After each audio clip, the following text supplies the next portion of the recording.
Thank you for coming here and joining us this afternoon for a panel, merchant panel on Consumer Experience Masters, the truth behind the myth. My name is Mark Lenhard. I am well, forget titles. And so I'm with Magento, and I have the pleasure here today of just introducing a couple of two special merchants, Elemis and Dormify, who Tink Taylor from Mailer is going to drive a discussion with, and who better than email marketing automation to talk about customer experience, the guys that are actually in the front lines dealing with the customers every day in and out. And just to highlight, I know Mark Lavelle talked a little bit about this morning, but Mailer is a special partner of ours, along with the other premier partners, that we really spent some time helping to curate so we can help our merchant experiences better, right? Make it easier for our merchants, the Magento merchants, to find the partners that they need to help really grow and drive their businesses.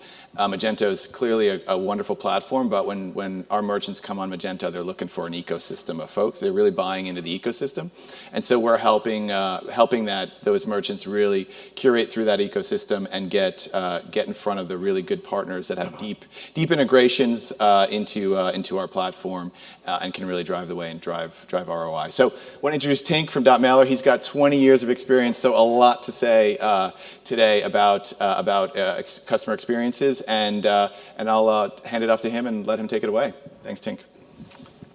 Oops, there's his job title.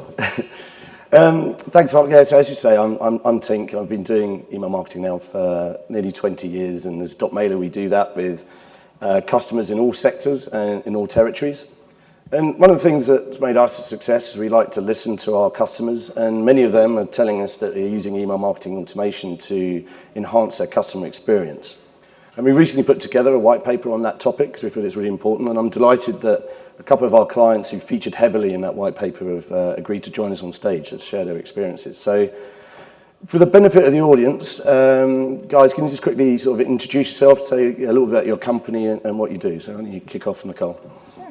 Hi, I'm Nicole. I'm the Chief Operating Officer at Dormify. We're a lifestyle brand and e-commerce experience that is dedicated to helping young adults and students style their small space. So we not only design and manufacture products, but we also couple that with inspiration, ideas, and content that's all aimed at making it really easy to decorate a dorm room, apartment, or a bedroom at home. I was part of the founding team and helped launch the business about 5 years ago, and currently I oversee operations, e-commerce, and brand strategy for Dormify. I'm Johnny Stewart, Head of E-commerce for Elemis. For 25 years we've been creating spa therapies and skincare products. We're now available through 1,600 different retailers, spas, salons, and cruise ships throughout the world. Great. Well, guys, recently we saw some research that stated that customer experience is going to overtake price and product as the key brand differentiator by the year 2020. Nicole, what's your opinion on this? What does customer experience mean to you? Customer experience has been kind of the foundation for Dormify from the start. We actually, the idea came about when our co-founders, a mother-daughter team, were shopping for the daughter Amanda's freshman dorm room.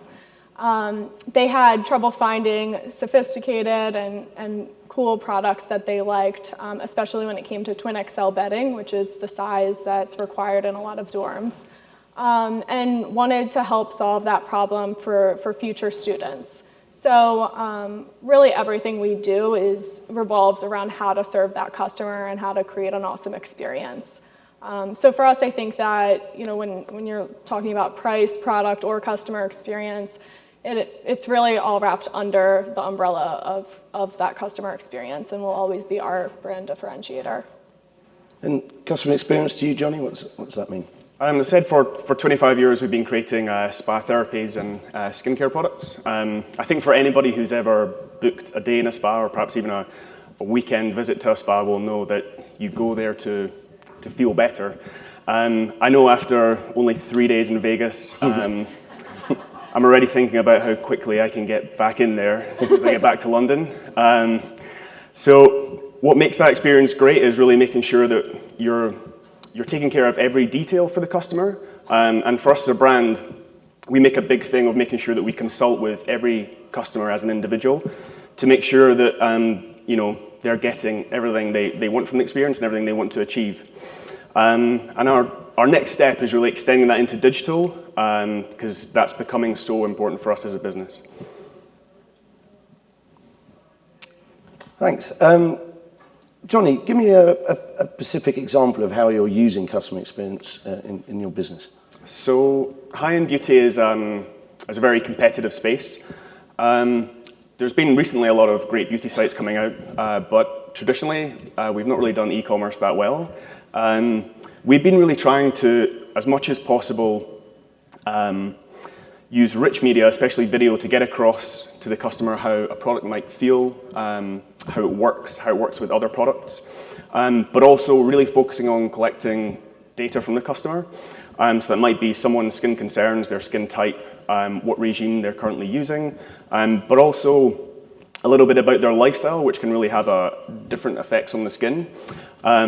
And this really enables us to not only focus product recommendations, but also means that we can tailor lifestyle content directly to a person's situation. We've seen this have a great impact on our email revenue, where we were able to increase our conversions from prospect to customer by nearly 50%, by using tailored content over a simple introductory offer. And a lot of the time this is because an introductory offer is no use if you don't actually know what you want, so we're really trying to help the customer to find out what it is that they are looking for. Some great stats there. And Nicole, in your world?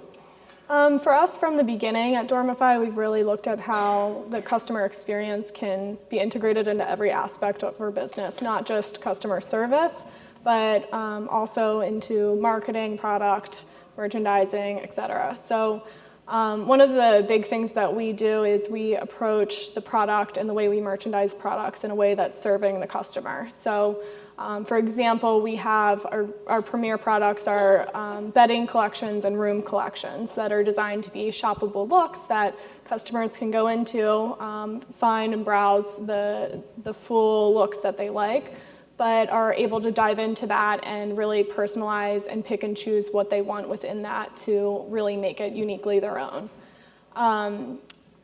We also, through our marketing, we try to layer in a human touch into everything. So, for example, our brand voice is really relatable and fun, and we like to pull in different elements of pop culture, song lyrics, and slang to really resonate with this younger audience. So, for example, with our subject lines in our email marketing, we like to do playoffs on integrating home decor into something that people are saying right now. So, for example, we had an email this weekend that was launching our new throw blankets that were these kind of faded ombre throws. So we played off of the term throwing shade, and the subject line was throw some serious fade.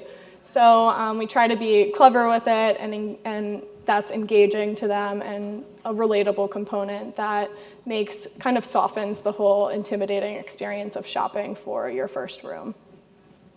That's a great example. In fact, just for you guys out there, when Nicole went through her answers earlier, me and Johnny are going, throw a shade? we're the wrong generation, right? That's why you need to go to the spa after the party last night. So you both have got very different types of businesses, and therefore a different customer experience. But you both see email as a core component. Why is that, Johnny? Well, email's always been a strong revenue driver for us, probably our strongest actually over the last few years. Traditionally, we've kind of used it as a kind of batch and blast technique. So it's been fine for getting a new launch out there or a promotion or an offer. But it doesn't really help us to build a relationship with the customer in the same way that we do in store. So I think when you go in and you speak to an LMS consultant in a retail space, they will tailor the conversation with you depending on what information you're giving in order to try and provide the best product recommendation they can. And that's something we're now seeing that we can do with email, where we can emulate that one-to-one conversation with the customer and really change the conversation based on different factors like what they've clicked on, what information they've given us, what they haven't clicked on, when they've come back or how soon they've come back. And we've used these behaviors to build automated programs And these automated programs are already accounting for 27% of our email revenue within the first 6 months of setting them up, and that's rising all the time. So we're seeing really great results from them. That's some really good results, 27%, I'm loving that. And how's this work with Dormify? So similar to Johnny, email is definitely one of our biggest revenue drivers as well. But what we've been looking at a lot lately is also how much engagement we're getting from the people that are clicking through our emails. So we're seeing recently that people coming from email are staying on our site about 42% longer than coming from other traffic sources. So they're an extremely engaged audience, and they're looking at more pages and shopping with us longer than other types of methods. We also similarly use automation to send targeted emails at the right time. So things like our post-purchase series is something where we're timing it to give people prompts to share their decorated spaces with us a few weeks after they receive their purchases. And we're really playing with the timing to look at what drives the most behaviors like that we're trying to produce. One of the things that we've really been honing in on in the last few months especially is segmentation, which has been a way to really create a tailored experience through email communications to customers by serving them content that's extremely relevant and holding back from sending content to people who don't need it. That just doesn't make sense. One of the ways we are doing that now is we have a kind of secondary line that's dedicated to sorority apparel. And obviously, our larger list is way beyond just sorority girls. We have high school seniors and people living in apartments and parents that are part of our email database. So we're actually creating segments based on who is clicking on Greek content that's within larger, broader emails, and building out a segmented list that way using Dotmailer's capabilities, and honing in on those people and sending them really, really specific sorority content that we've seen a lot of great response on. It's really interesting that, Johnny was saying that email, you're batching and blasting. So it's almost doing email badly, but it's still getting you good results. But email done well can get you even better results. So it's a really, really good stats there. It's interesting. I've been faced with the question many times in my career of like, email is dead. It never has been. And it's just getting better and better. And now we're using it for CX as well. So it's really good to see, and it's delivering the most ROI of any digital channel. So do you see email as the key tool for you in your customer experience, Nicole? It's definitely one of our main tools and the most cost-effective of any of them in our arsenal for how we talk to the customer. One great thing for us is that as a small team, it allows us to kind of preemptively answer questions that they might be coming to us. So a lot of the feedback that we're getting from customers and that our customer experience associates are hearing influences what our marketing and content creation calendars are based around. So we're emailing people to answer those questions before they're coming to us.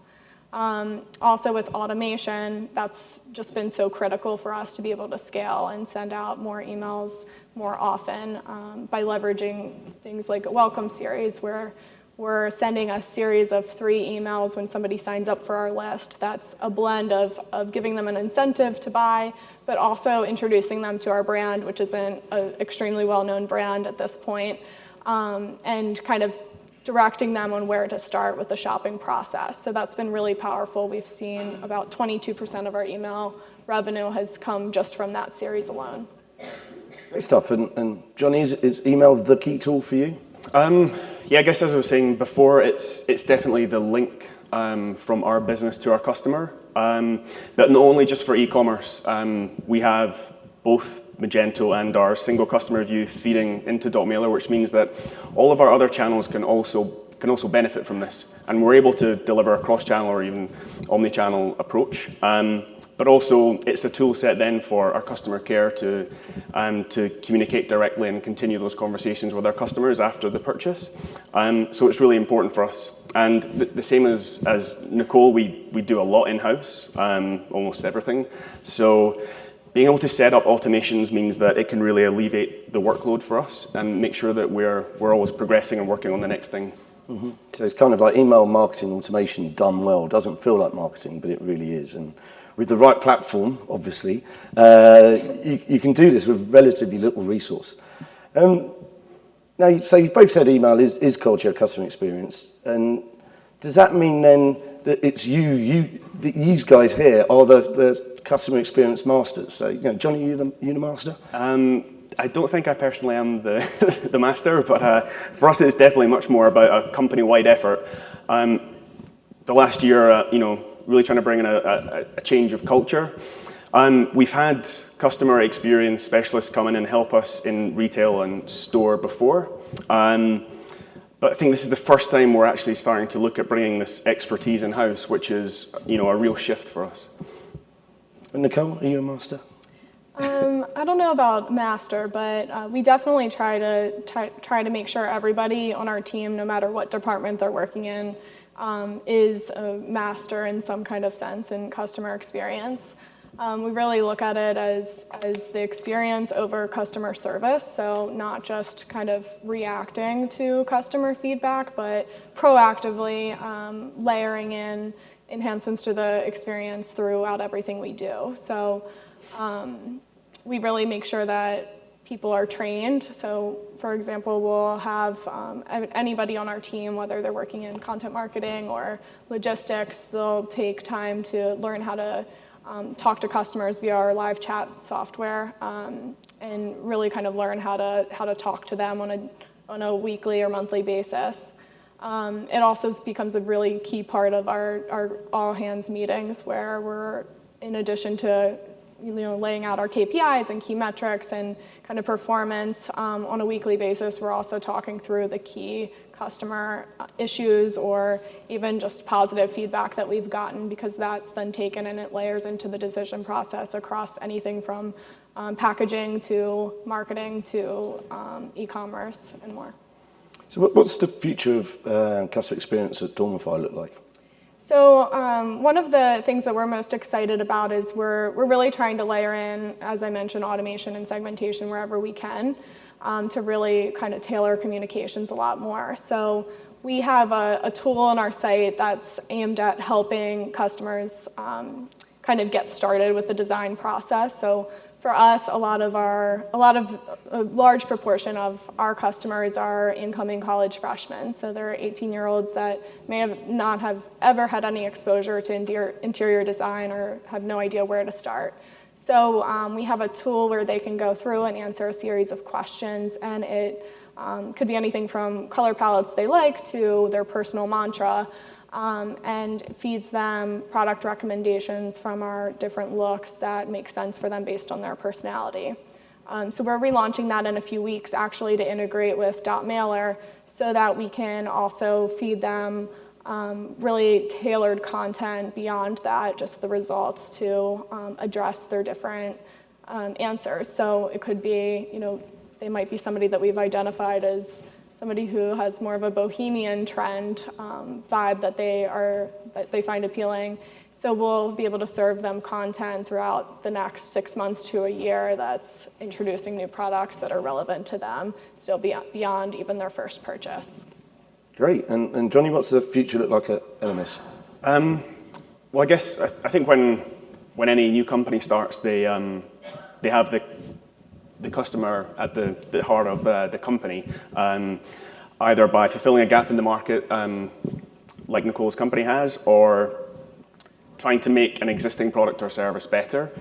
I guess over time, what can tend to happen, and especially I suppose with anybody who's worked in a public listed company with the pressures of quarterly revenue, knows that all these factors can mean that things get diluted and you have less time to focus on the customer. For us as a brand now, it's really about getting back to that. Why did we start this in the first place?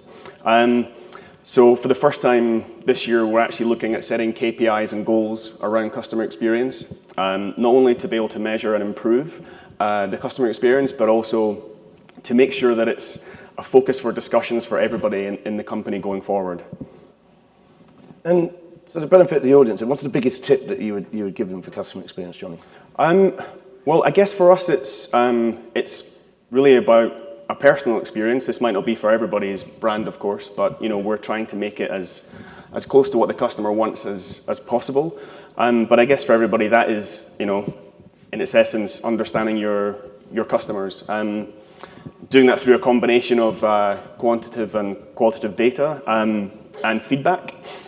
So really understanding, firsthand what your customers are feeding back. So customer care for us is extremely important, and more and more we're trying to get more and more information back from them. But also, as I said, making sure that it's measured, because if you can measure something, you can always improve it. What gets measured gets done. Our old CEO's phrase. And Nicole, from your perspective. Yeah, I think from my advice would be, which is probably kind of the simplest, but a lot of times the hardest to implement across, especially a larger organization, is just really getting to know the customer beyond the data, which is also important. But really having conversations and having ways so that anybody in your company, no matter what functionality they're doing, really has an understanding of the customer and has been able to even have a conversation with them.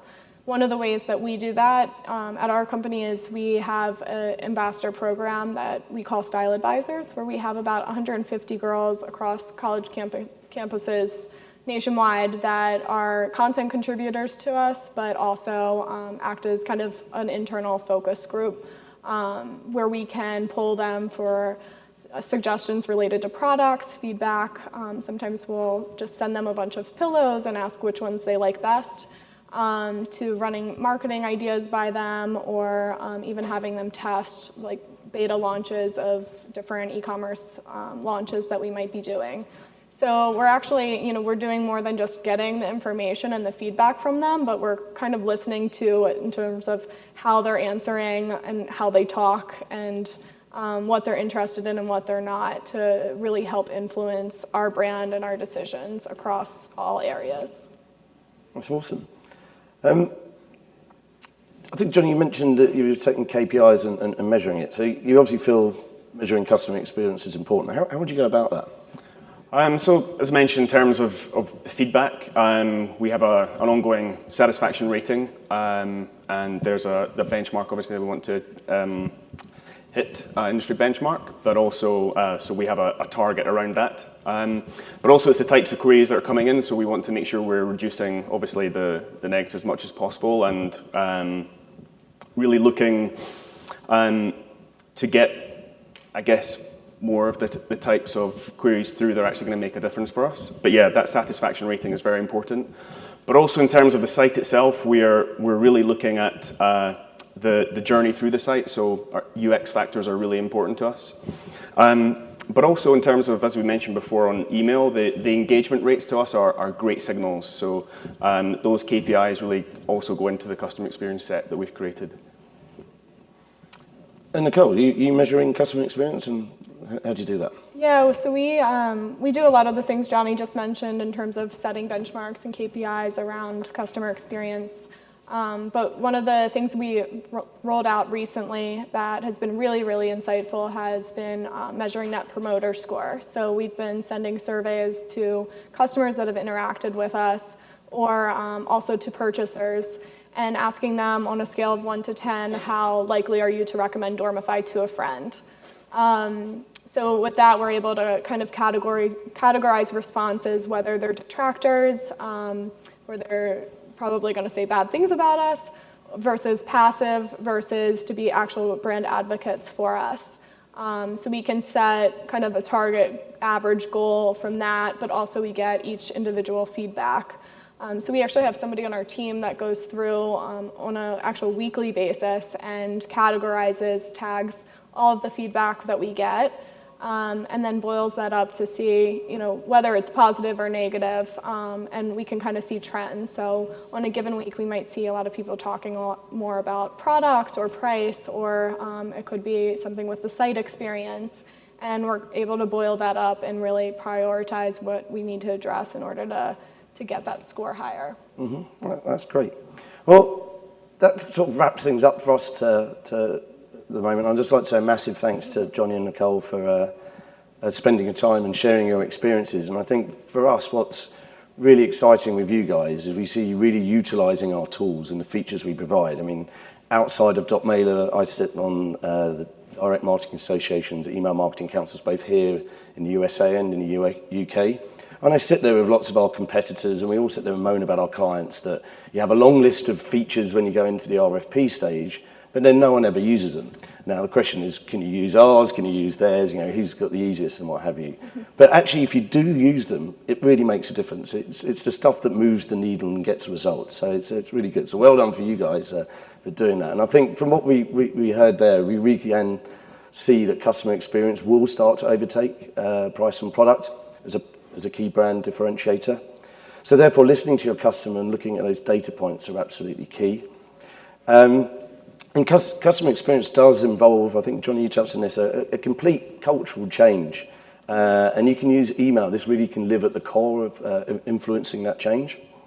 So I think that's us for now. We base this panel on that white paper. If you want to get a copy of that, we hope to have some in the room. We don't, but we're in the marketplace on booth 304, so please feel free to pop by and pick one up. And we finished a little bit early just in case there's any questions, so happy to field any if there are any out there.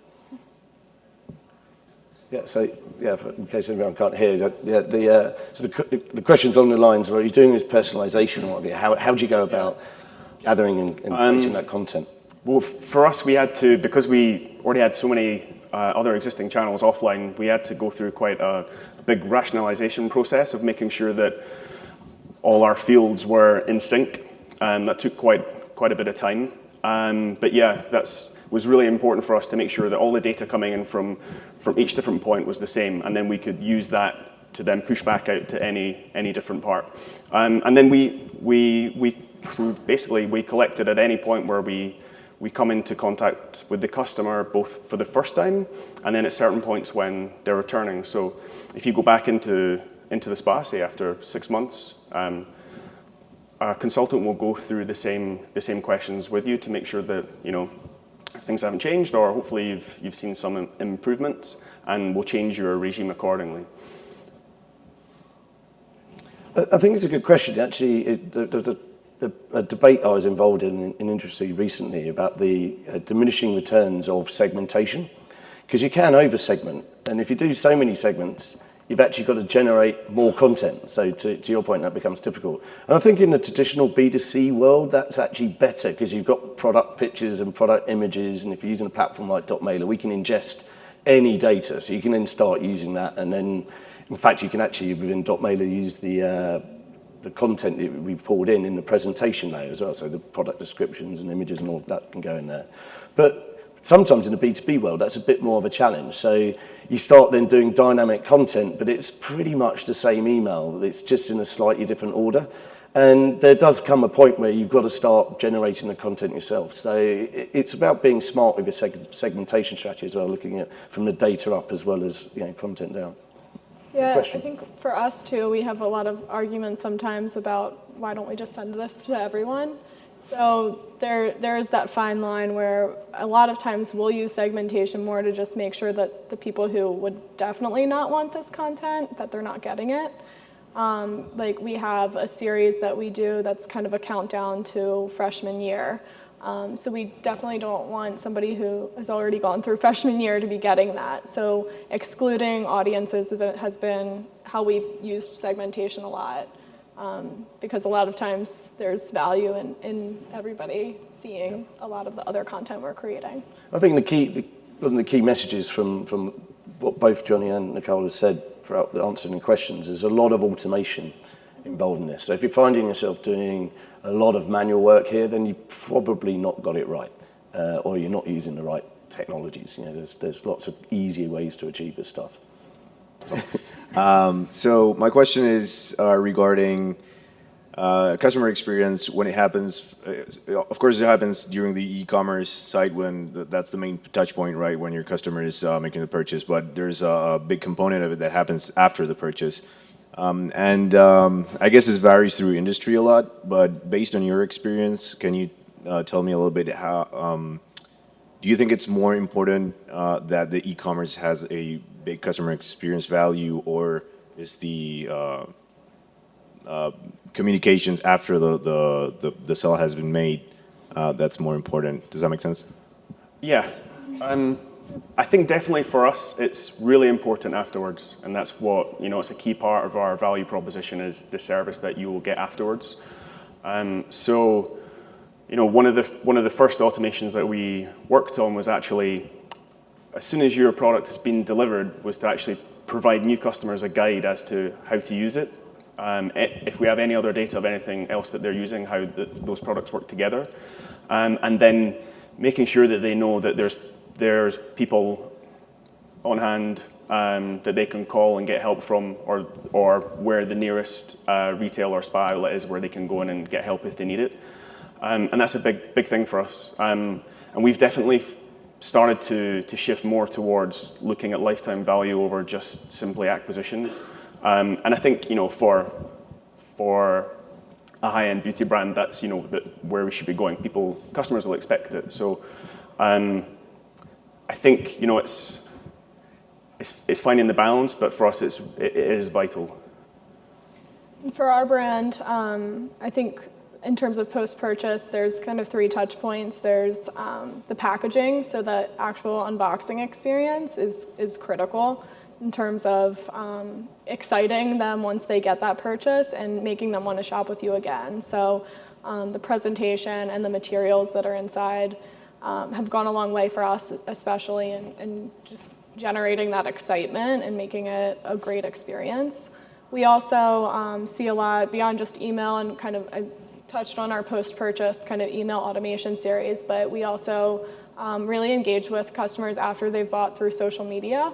So when you're dealing with kind of teenager audience, they're excited and vocal when they get their packages. So we see a lot of communication with us, even more so after purchase probably than before, from a social media perspective that has been really impactful for us when we've engaged with them and reposted their photos and kind of fed that excitement level so that they're not only, having the purchase, excited about it, but then they have this extra kind of bragging component where their friends are seeing us post their rooms.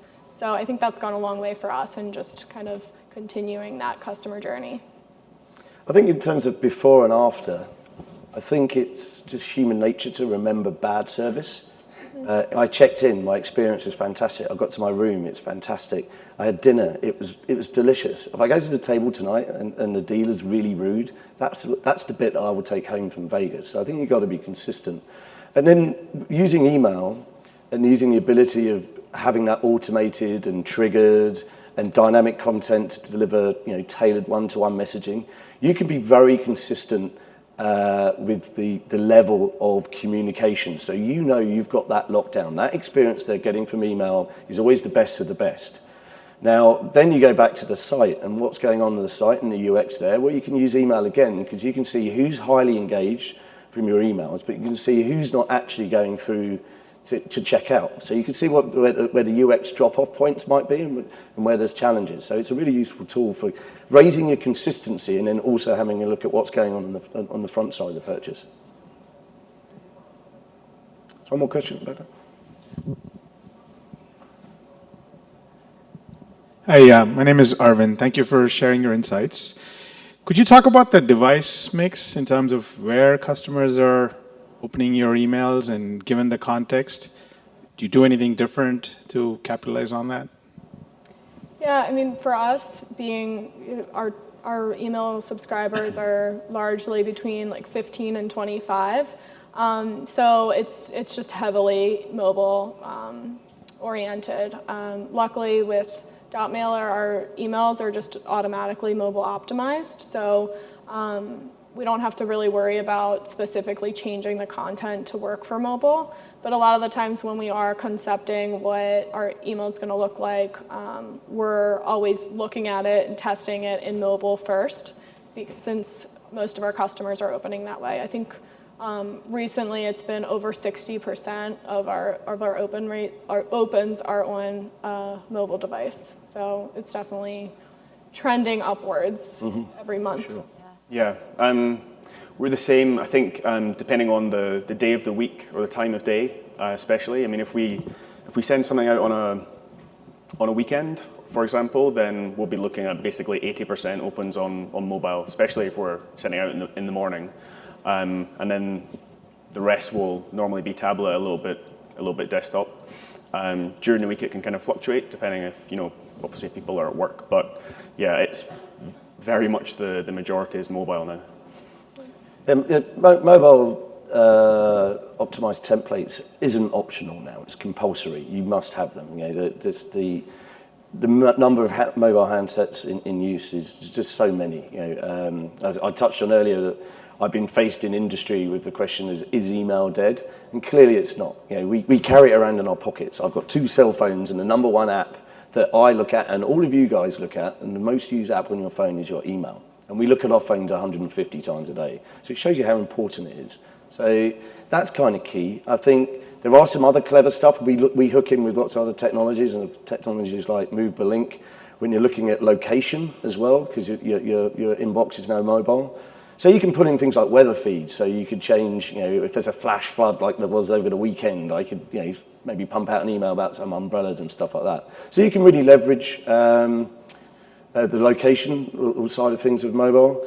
I think you need to consider as well, it can also be quite deceiving. I was watching with interest this morning the keynote when PayPal were talking, and they're saying the number of transactions are actually occurring on mobile devices.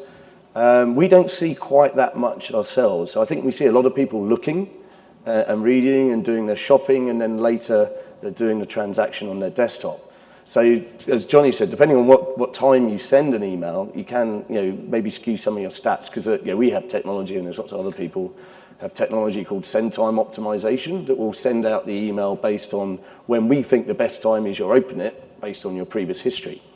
But that might be when they're on the train in the morning. Like that's always when they're reading their stuff, or maybe last minute at night. But it might not be the time that they're actually making the purchase. So you need to compare and contrast the difference that might exist there.